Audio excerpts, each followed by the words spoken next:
واحدا وخلق منها زوجها وبث منهما رجالا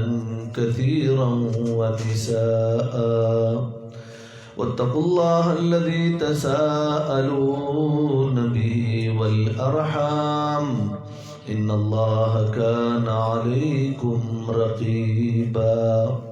وقال النبي صلى الله عليه وسلم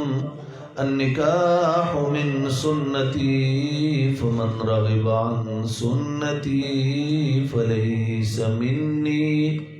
أو كما قال النبي صلى الله عليه وسلم صدق الله مولانا العظيم وصدق رسوله النبي الكريم ونحن على ذلك لمن الشاهدين والشاكرين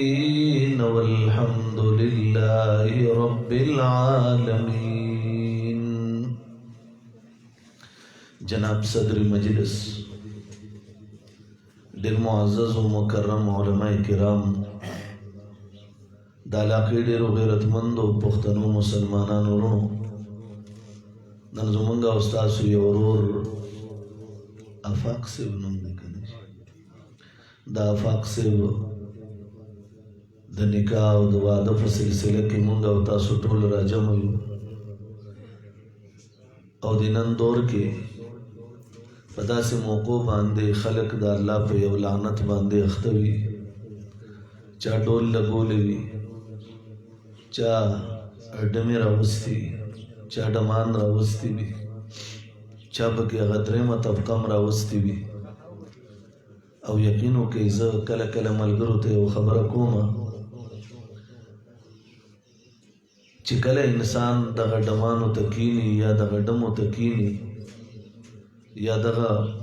بل مخلوق ته دې ځای کې کیني او دې د هغې تماشه کې ټوله شپه تېره کړي،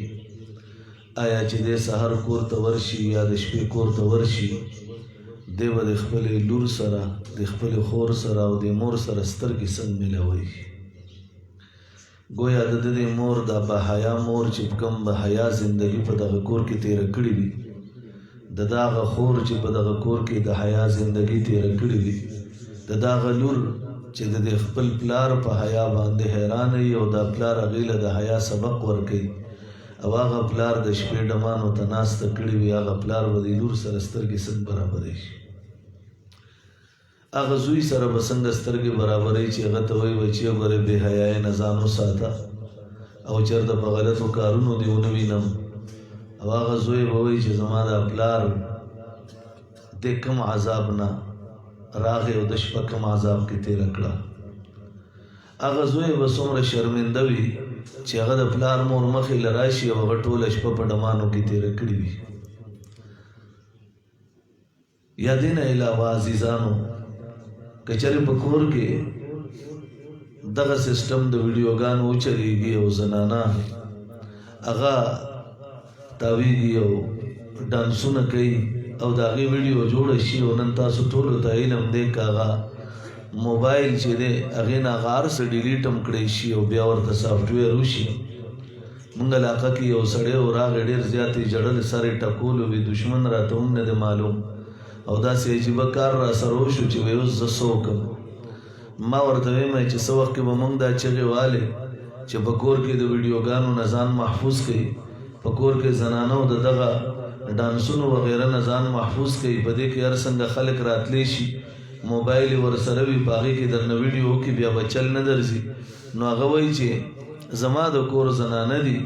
او هغه ما باقاعده وایي ما په خپله په موبایل باندې هغه بربنډې ولیدې، حالانکې په زندګۍ کې هغې دا کار کولی نه شي چې هغې به بربنډې شي، خو وایي ما ولیدې. نو ما ورته ویمه بس دا هغه سافټویر و،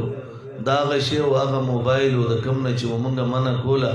نن په زندګۍ کې تاسو ته دشمني او طرفګني په داسې انداز مخې ته راغله چې تا ته خپل غل هم د هغې نه دی معلوم، او چې بیا دغه غل معلوم کړي نو هغه به ستا د کور بندوي، په هغې کې به زنانه منوالي، په هغې کې به سړي منوالي، ته به چا سره دشمني کې څنګه به کې؟ که دشمني نه کې نو هم ستا بې غیرتي ده، که دشمني کې نو هم ستا بې غیرتي ده، که دشمني نه کې نو ستا دا بې غیرتي شوه چې خلک به وایي چې ګوره ده ته پته ولګېده د غږ نه شو کولی، که دشمني کې زنانه پکې انوال دي دغه ویډیو به زنانو جوړه کړي نو ته به څنګه چاته دا وایي چې ستا لور ما کر راغلی و هغې دا ویډیو جوړه کړې وه ستا خور ما کر راغلی و هغې دا ویډیو جوړه کړې وه او بیا دا وایرل شوې ده او بیا د دې ویډیو کې انګریزانو هغه ترتیب یې کړی دی په دې کې سرونه خپې په یو بل بدل کړي دي چې هغې بدل کړي دي نو زما دومره د بې حیایۍ قسمت شو چې زما کور په شرمونو وشرمېد نو ته به په دواړو صورتونو کې ټولو خلکو ته ملامت یې مې د دې نه بهتره دا وه چې په شریعت مقدسه د عمل وې په کور کې د دا شی نو وردن نه کړی و نن به د دې هر څه نه بچ وې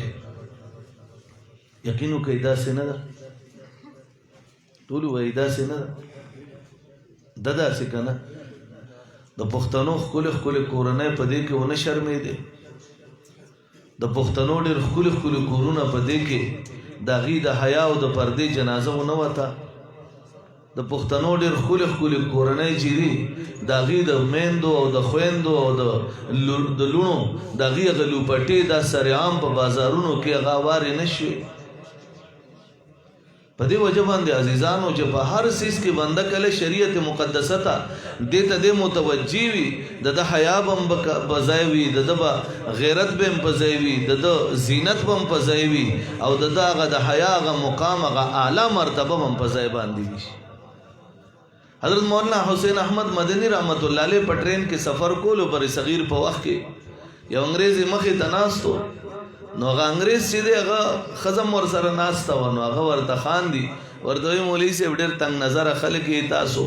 تاسو هغه خپلې ښځې په کورونو کې بندي کړي دي او د هغې هغه حق تاسو والی دی ما ته وګوره زما ښځه ما سره یو ځای ګرځي مولانا مدني رحمت الله علیه هغه له جواب ورنه کړو خپل شاګرد ته وایي لاړ شه وایي ما له د سکنجبین ښکلی شربت وکړه ټرین کې سفر دی ګرمي ده او بیا چې هغه شربت یې ورله وکړو نو لیمبو یې راواغستو هغه لیمبو یې پې داسې نچوړ کړه بیا به یې په دې سایډ د هغه ګیلاس داسې راخ کړه بیا به یې نچوړ کړه او هغه د انګریز ته به یې داسې کتل هغه انګریز ته به یې کتل بیا به یې داسې نچوړ کړه داسې به یې راکاږه د هغه انګریز ته یې کتل چې هغه لیمبو لیدو هغه یې داسې راکاږلو نو د هغه ورو ورو په خوله کې لاړې راغلې حضرت مدني رحمت الله علیه ورته وایي ولې وایي شربت ته دې زړه کېږي هغه ورته وایي چې داسې موسم وي او ته پې دا لیمبو داسې نچوړې او داسې پې راکاږې نو زما زړه به ولې نه کېږي ورته وایي بس دغه مثال ستا د ښځې او زما د ښځې دی زما ښځه کور کې پټه ناسته ده او ستا ښځه چې ده نو دې خلکو ته دغسې نچوړې نو دا ټولو خلکو به دې ته د ګناه طرف ته به د هغې هغه شغف کېږي ستا حیا او غیرت به الوځي او ته به په ځان باندې نه پوهېږي نن عزیزانو منګ په ډیرو سیزونو کې منګ حیا ته نه ګورو غیرت ته نه ګورو کردار ته نه ګورو د رشتو په باب کې منګ دغسې یو ما بیګا بخشالي کې هم دغسې واده اگر چې زه پرون سهار چې و نو زما تورخم نه داسې په دې طرف چوري ته یو لار تلې ده چوره ورته وایي نو تورخم نه موږ په هغه لوړه کې هلته ځان ورسولو ختم نبوت کانفرنس و ما پکې 11 بجې بیان و ما 10 بجې بیان و خو هغه لار ډېره اوږده وه تورخم د لنډي کوتل روډ نه هم چې موږ بیا هلته نه ورکوز شو نو موږ تقریبا یو ګنټه په هغه دشتو کې سفر وکړو نو هغه ځای ته ورسېدو هلته نه چې وه نو بیا زه 12 بجې راووتم ما په لاچي نه بره بنو روډ باندې هلته ټایم ورکړو هلته هم ختم نبوت کانفرنس و موږ هغې نه ماښام بیا یو مدرسه وه خوا کې په لاچي کې هغه مدرسې والا وایي زموږ مدرسې ته به خامخا ځئ طلباو ته به 2-4 خبرې وشي ماښام موږ هلته وکړو شپې 9:30 بجې زه بخشالي ته راورسېدم هغه واده له نو هغه ملګرو ته هم ما دا خبره وکړه ما ورته وې مې حضرت خدیجة الکبرا ډېره مالداره ښځه وه او په عربو کې د قریشو په خاندان کې د خدیجې نه ښایسته څوک نه وه حدیثو کتابونو کې مناقبو کې چې کوم ذکر راځي نو دې ته خوبرو لفظ دا ویل شوی دی چې دا انتهایی حسین هم وه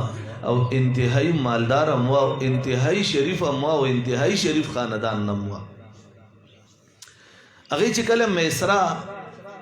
امام الانبیاء صلی الله علیه وسلم باندې لا ظاهري نبوت ملاو شوی نه دی ځکه چې لا 25 سال عمر دی او ظاهري نبوت ملاویږي 40 سال عمر کې اگر چې زمونږ آقا مولا د دواړو جهانو سردار محمد عربي صلی الله علیه وسلم نبوت خو اولم دی آخرم دی ځکه چې مونږ هغه حدیث وایو چې كنت نبیا و آدم بین الماء والطین زه په هغه وخت کې نبی وم چې آدم علیه السلام لا د خټې او د اوبو په منځ کې گویا حضرت آدم علیه السلام ډومبنه پیغمبر د کائنات کې ډومبنه انسان هم دی چې الله پیدا کړو نو حضرت آدم علیه السلام اسمان ته وکتل نو په عرش باندې لیکلي دي لا اله الا الله محمد رسول الله اغه الله نه تپوس کې الله خلیفہ دې ز پیدا کړم ان جعلناک خلیفۃ فی الارض ما ته وي الله پزماکه کې خلیفہ تاسو جوړ کړم لیکن پروردگارا سب عرش باندې تاسو سره نوم د بل چالي کړي دي الله فرمایل ای زما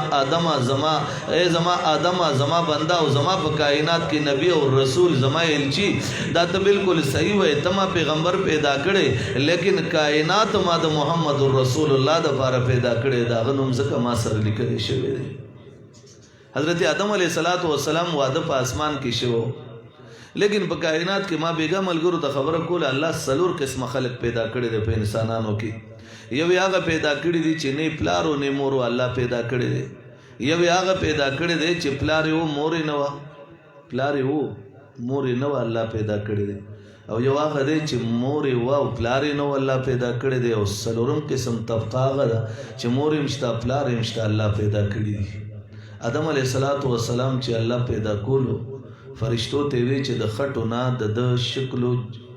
اغا الله ورله جسم ورکړو الله ځانته المتصور الباری صفت ویلې الملك القدوس السلام المؤمن المهيمن العزيز الجبار المتكبر بیا الله فرمایي هو الله الخالق الباری المتصور الله یو مجسمه ورکړه چې دا جوړه کوي فرشتو جوړه کړه الله بیا ټولو فرشتو ته وی چې اسجدوا لآدم فسجدوا الا ابلیس ټولو سجده وکړه ابلیس انکار وکړو ابلیس چې دا د فرشتو استاد نو د فرشتو مجلس کې به ناسته کوله مونږ بعضې خلک وایي ابلیس د فرشتو استاد و نه د فرشتو په مجلس کې بدن ناسته کوله لیکن دغه مجلس نه دی نو ځکه چې د فرشتو تعریف علما بیانوي چې جسم نوری یتشکل باشکال المختلفه لا یذکر ولا یؤنث دا نوري جسم دی او دا شکلونه بدلی په دې کې مذکر مؤنث نشته او د جنات او الله چې کوم ذکر کړي د شیطان نو هغه جسم ناری دی یو جسم نوری دی یو جسم ناری دی ډېر فرق دی هغه د اور جسم دی دا د نور جسم دی او هغه کې یتشکل اشکال المختلفه دا به شریک صفت ته چې غم شکلونه بدلی خدل ته لا یذکر ولا یؤنث ال ته یذکر و یؤنث جنات چې دی په دې کې مذکر مشتا مؤنث هم بغشتا ډیرو عمرونو والا بغشتا 2000 سال والم بغشتا حدیثو کې د باز ذکر راځي علامه نووي رحمت الله علیه په خپل شرح کې کوم واقعات چې ذکر کړی دي عجیب واقعات دي باغی کې احکام المرجان فی احکام الجان دا یو کتاب چې لیکل دی باغی کې ډیر عجیب داغي اقسام دي لیکن هغه موضوع نه ده زپاغه موضوع باندې دی وخت زمنا البته یو حدیث کې دا راځي عبد الله بن مسعود رضی الله عنه وی چې یو پیری یو صحابي ته وی چې زتا سره مقابله کوشتي کول غواړم هغه صحابي ورته وی چې راځه چې دواړو کوشتي شروع کړه نو صحابي له الله د امام الانبیاء د رفاقت په نسبت الله قوت ډیر ورکړو هغه دا پیری اوچت کړو د ډاګ له اخلاص کړو چې اخلاص یې کړو نو دا پیری ورته وی یو بل مقابله نه کو هغه ورته وی بل به مو کو جوړ بیا اوچت ک بیا دې اسمه کې لره اخلاص کړو عبد الله بن مسعود وای دا پیری ورته وای چې یو درېمه مقابله کو کدا درانه وګټل داسې یو شی درته خیم چې هغه کې بستا دنیا آخرت ډیره فائدې نه دا صحابي ورته وای چې بس راځه چې بیا اوچت ک بیا دې اسمه کې لره اخلاص کړو هغه ورته وای ستاده قوت او زما د ایمان قوت دی ولیدو دا پیری ورته اوس درته هغه وعده مطابق خبره کوم اگر چې پیری د وعده پابند نوي پیری به غلام ډیره کوي پیری به وعدم نه نباوي پیره به دوکم ډیر کوي دغه صفاتو کې خیر بهرل دا پیره ورته وي غواده پوره کوم وي وای غواده صدا ورته وی چې کله زمونږ د پیریانو د جناتو یو قسم پتا سو کله مسلط شي او هغه در سره جګړه کوي نو تاسو تداغه د پاره تاسو پیغمبر یو آیاتونه په قران کریم کې سوره بقره کې موجود دي هغه آیاتونه تاسو پیغمبر ویلي دي خو هغه آیاتونه تاسو وې او هغه آیاتونه چاپیره چوف کړ یو ظلم ماخام وي په ټوله شپه کې زمونږ ټول ذریت په تاسو حمله نشي کولی او چې ماخام وي نو سحر پورې زمونږ ذریت په تاسو حمله نشي کولی ورته وی آیاتونه سری وی الله لا اله الا هو الحي القيوم لا تأخذه سنة ولا نوم آیت الکرسی ورته ورولا و امام الانبیاء صلی الله علیه وسلم باندې چې الله کوم قران نازل کړي دي هغه قران کې دا آیاتونه دي کدامو زمونږ خلاف کلمات خوتن وي ماخام وي ټوله شپه کې با زمونږ ټول ذریت پتا سو حمله نشي کوله او که سحر وي تر ماخام پورې زمونږ ټول ذریت د حمله نه وتا سو بالکل بچي یو شیطان بدرته وسوسه نشي رسوله عبد الله بن مسعود رضی الله عنه په خپل باندې ارشاد فرمایي وای ماته د ملګری بیا دا وی وای ماته دغه پیری چې دا وی نو عبد الله بن مسعود وای صحابه ناس ته ما چې ورته دا ذکر وکړو نو وی ټول صحابه راته وی چې دغه صحابي سو کو چې چا دا پیری را پرزولو عبد الله بن مسعود ما ورته وی چې د عمر نه علاوه بل څوک کې دی نشي دا فاروق اعظم حضرت عمر فاروق رضی الله عنه ټول وای سبحان الله آدم علیہ السلام او د حضرت حوا د آدم د کیڼې پختاینا کتا سو سړی وګورئ کله ډاکټرانو سره په خیر رابطه وکي د انسانانو د سړو د ګس طرف ته یو پختای چې د کمي دغه کیڼه پختای چې وانو د دینه الله د حضرت آدم دغه خو جوسه پیدا جوړ کړ فرشتو الله بیا به وسجدوا لآدم فسجدوا الا ابلیس ابا واستكبر وكان من الكافرين قران تذکرہ کوي او بیا دوی خلقتنی من نار وخلقته من طين الله ورته تا زما آدم ته سجده ولې ونکړه ما د سجده تعظیمی حکم الله په خپل باندې کړی دی نو شیطان ورته وی خلقتنی من نار وخلقته من طين تا زه د اور نه پیدا کړې مغه د خټې نه پیدا کړې خټي خاصیت پزمکه پروتي او د اور خاصیت د په برزینو زاغنه اوچت ما باغه ته سجده ولې کولا الله داغي په وجه هغه ته پټکار وکړو تر قیامت پورې بیا تر دوزخ پورې هغه دغه سي ذلیل وي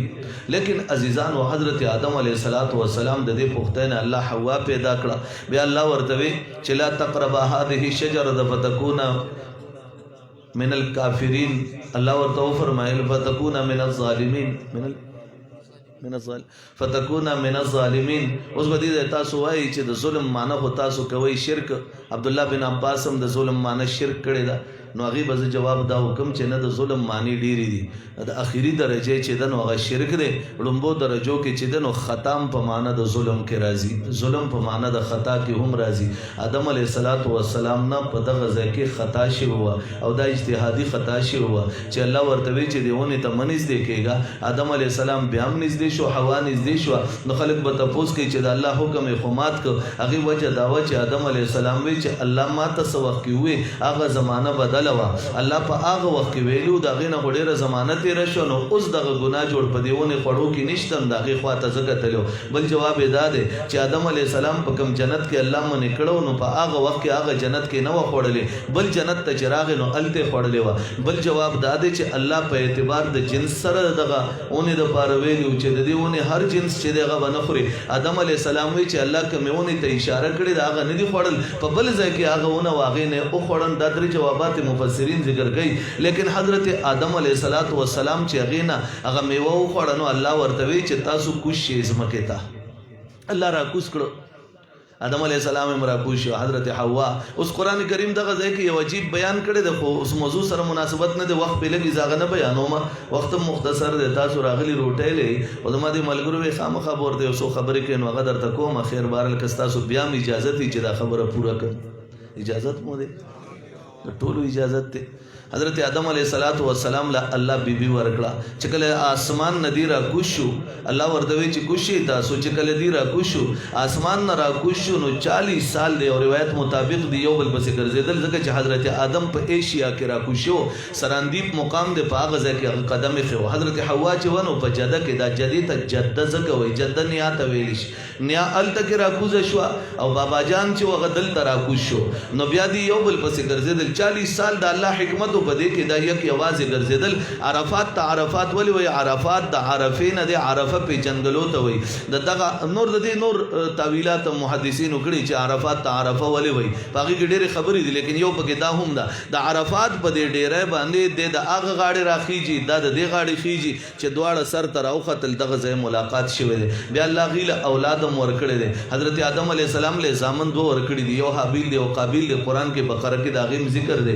او لوڼې ورله هم دوه ورکړي دي یو اقلیمان هم دی د بلې غالبا راحیل نوم دی مفسرین وایي نومونه ذکر کړي دي اقلیما ماته یاد دی غبل نوم ماته پوره یاد نه دی خو غالبا چې راحیل دی دغه چې ورله ورکړي وي یو د یوسف علیه السلام د مور هم راحیل نوم هغه یو جدا مفسرینو هلته تذکره چې کومه کړې ده هغه جدا ده دې ځای کې دا جدا بحث دی الله تعالی بیا هغې کې یو حکمت هغې کې یو خبره راغله هغه یو جدا موضوع د هغې طرف ته نظم خیر آدم علیه السلام هم واده کړو زما پیغمبر لومبی واده د خدیجه الکبرا سره کړو څنګه کړو خدیجه الکبرا سره غلام د میسره نوم د خادم دی هغه سره محمد رسول الله صلی الله علیه وسلم 25 سال عمر کې د شام په سفر باندې لاړو چې واپس راغی میسره د خپل بیبي ته وای د خپل مالک ته دا چې کومه دغه مشره وا مالک وا هغې ته وای خدیجه الکبرا ته وای چې دا سړی خو ډېر عجیبه دی ما خو د چې کوم کردار ولیدو دا کردار ما د بل چا نه دی لیدلی اخلاق مې ولیدل دا د بل چا نه لیدلی خدیجه الکبرا په ټولو عربو په قریشو کې حسین هم وه او په دې ټولو کې مالدار هم وه لیکن هغې دې ته نه کتل چې دا خو یتیم دی او پلار یې مړ دی نیکه یې مړ دی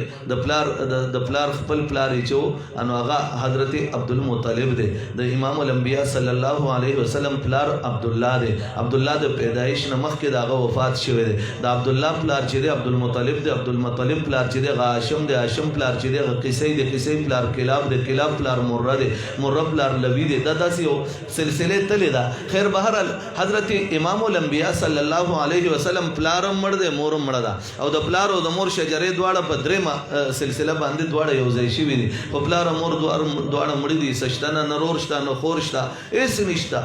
نرور شته نه خور شته نه پلار شته نه مور شته او بیا هم حضرت خدیجه الکبرا د عربو دومره حسینه چې هغې پسې دنیا رشتې د لویو لویو خلکو راغلي وي هغې وی نه زه نکاح نه کوم چا سره لیکن چې د محمد رسول الله کردار یې ولیدو په خپل یې ورپسې سوال جواب وکړو ورته وی محمد بن عبدالله ورته هغه وخت وی ځکه قرآن نازل شوی نو نبوت ظاهري میلاو شوی نو 25 سال د ده عمر دی 40 سال د هغې عمر دی هغه ورته وی زه نکاح کول غواړم خو تا سره نکاح کول غواړم خو ته داسې چلو که زما پلار نه زما رشته وغواړه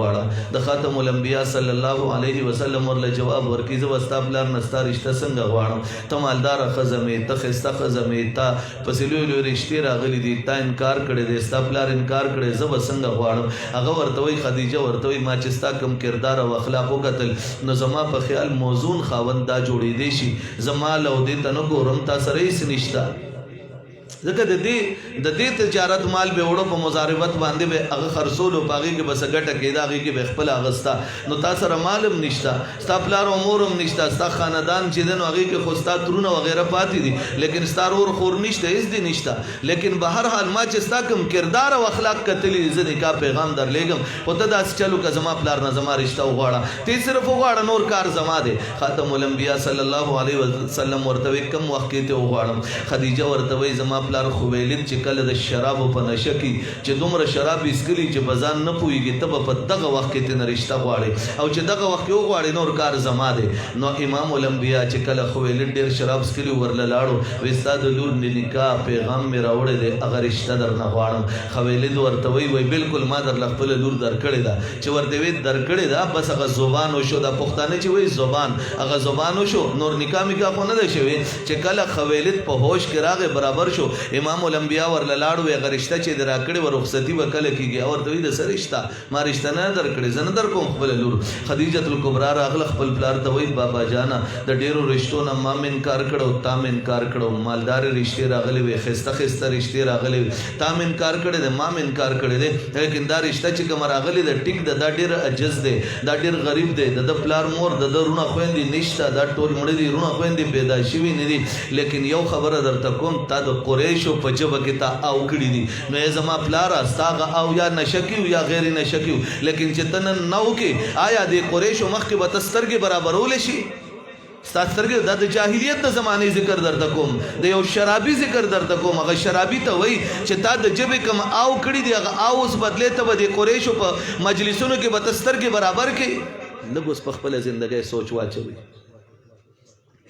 هغه ورته وایي نه نشم برابرولی بس وی اوس د آو کړي دي آو ورته وکړه نو د خدیجة الکبرا دغه نکاح محمد رسول الله سره شوې ده صلی الله علیه وسلم اوس دې پسې زم نور نکاحګان زما د پیغمبر 11 نکاحګانې شوي دي یا 9 شوي دي تعدد ازواج ولې دی هغې کې محدثینو جوابونه کړي دي یا نور دې پسې د یو بیبي د هغه نکاح واقعات ذکر کوي وخت پې لګي بهرحال الله دې مونږ او تاسو د علماو مجلس کې کښېنئ نو دا ټول تفاصیل به خامخا سیرت المصطفی د ادریس خان نبي رحمت الله علیه که تفصیلي وکتئ شي 3 جلده کې دی دا سیرت النبي دی د سلیمان ندوی رحمت الله علیه داسې نور دي د سیرت کتابونه وفاء الوفا د سمودی رحمت الله علیه دی یا نور دي هغه وکتئ شي نو انسان ته ډېر څه مخې ته راځي ګوره مونږ عمران سیریز ګورو مونږ ډرامې او فلمونه او هر څه ته چې نو مونږ ته ټیم میلاویږي مونږ وایو د فلان کې سیریز کتل غواړي اخباري جهان ټیم میلاویږي اخبار راوالو سهار نه تر ماښامه ټول ګوټ په ګوټې لټ په لټ کو که دا ټول هر څه ګورو نو ولې مونږ سیرت المصطفی نشو کتلی اردو ژبه کې د ډېر آسان دی د خپل پیغمبر سیرت وګورو قسم د زندګي به هم بدل شي اسې کتل غواړي لغوندې اسم که نن دور کې وګورې نن دور کې زمونږ خلکو کې کم ایمان دی قسم دی که دا مکه مکرمه کې مدینه کې خلکو کې نن دور کې چې زمونږ خلکو کې کم ایمان دی دا په هغه خلکو کې نشته نن چې زمونږ په دې دور کې کم اهل حق په دې دنیا کې دي قسم دی که دا مکه او مدینه کې وي قسم دی که دا په بخارا او په سمرقند کې وي ټول دنیا کې وګرځه داسې مسلمانان درته نه ملوي اگر چې موږ ځان ته وګورو څومره ګناهګار یو لیکن بیا هم دعوه زه کوم زه خپل ځاني طور چې ما څومره دنیا کتلې ده د هغې په نیز باندې په هغه نسبت باندې چې زه دعوه کوم چې قسم دی که داسې مسلمانان بل ځای میلاو شي دا به رښتیا وي هین عزیزانو د خپل پیغمبر د تاریخ نه ځان خبر کوي سیرت نه ځان خبر کوي صحابه کرامو سیرت نه د هغې د تاریخ نه ځان خبر کوي انشاءالله کامیابي به ډېرې بل کوشش کوئ